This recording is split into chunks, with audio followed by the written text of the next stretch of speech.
Here it is, guys, 4,144 Canadian dollars later.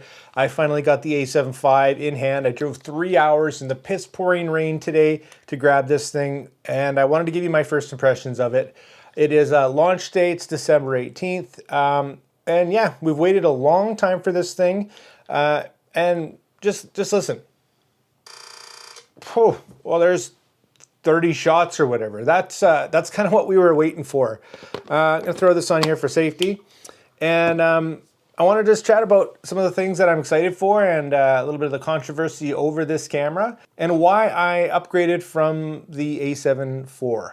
To be honest with you, I wasn't sure that this camera was gonna be as good as it was on launch. I think the pre-capture, I think the 30 frames per second blackout free shooting for photographers is an absolute game changer. I'm blown away by it. I think that is absolutely fantastic, but it has opened the door and some questions onto Sony lenses and the third-party stuff. I think that's a really big deal, more than I thought it was, I think. Now, 30 frames per second is great, but you're gonna have to use Sony lenses if you wanna utilize that. That's the trade-off. Third-party lenses are gonna be capped around 15 frames per second in autofocus tracking. Yeah, there's that. So I do shoot a lot in third-party lenses, as you might know, but for wildlife, for birds and stuff, I do shoot Sony, but I also shoot some third-party stuff, but now, I want to be able to take advantage of that. So I think I'm going to be shooting with the Sony stuff a lot more. It doesn't mean that there's not a use case for third-party stuff. I've got my Tamron 35-150. I love that thing. It's like one of the best all-around lenses I think that exists out there. I've got my primes for portraits and stuff, but you don't need shooting speed for that. But it is something to consider depending on what your needs are, what your shooting style is. So just something to consider. For me, the video stuff, not a huge deal. The 4K uncropped 4K 60 is great. That's honestly, I think, all I'm ever gonna need, and I think most people. The no open gate thing for me is just ridiculous. I think it's a firmware thing. First of all, it is possible, but it's a limitation based on Sony not wanting to cannibalize. But I understand both sides, and I think that if your competitor has something, you should do it. Just if anything, just to keep your customer base happy. Because if that is important to you as a video shooter, well, yeah, you might go elsewhere. So, I don't know. I'm not a marketing expert. I don't know the inner workings of Sony and stuff. But this time around, I think they did definitely focus more on the photography side of things. I am absolutely in love with this flippy screen, the tilt and flippy screen.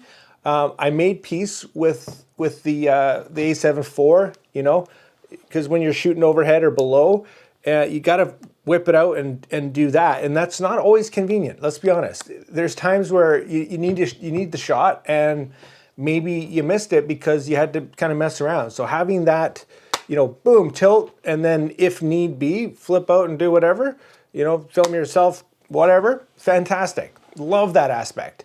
The LCD screen is bigger, it's noticeably bigger.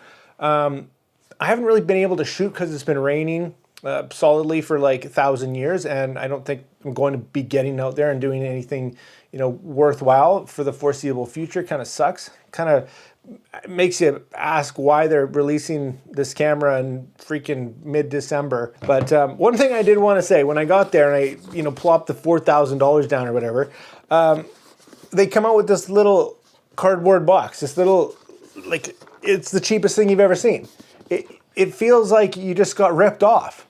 So yeah, saving the environment and the packaging and all that stuff, but I gotta say, I'm just like, wow, that's a lot of money for, bare bones packaging. I used to be excited. He's a big shiny Sony, orange box and all that stuff, and now it's this cardboard rinky-dink thing that just, I don't know. For me, it kind of took away from it. This happens once every 3 to 5 years. You get the new one, and I don't know. It was great. I'm excited. Like I said, the weather sucks right now, so I'm going to have to be creative and, stay inside, maybe shoot some macro or something and test this thing out. But yeah, overall, I'd love to know your thoughts. And again, people, I think, are getting so caught up on the specs, guys.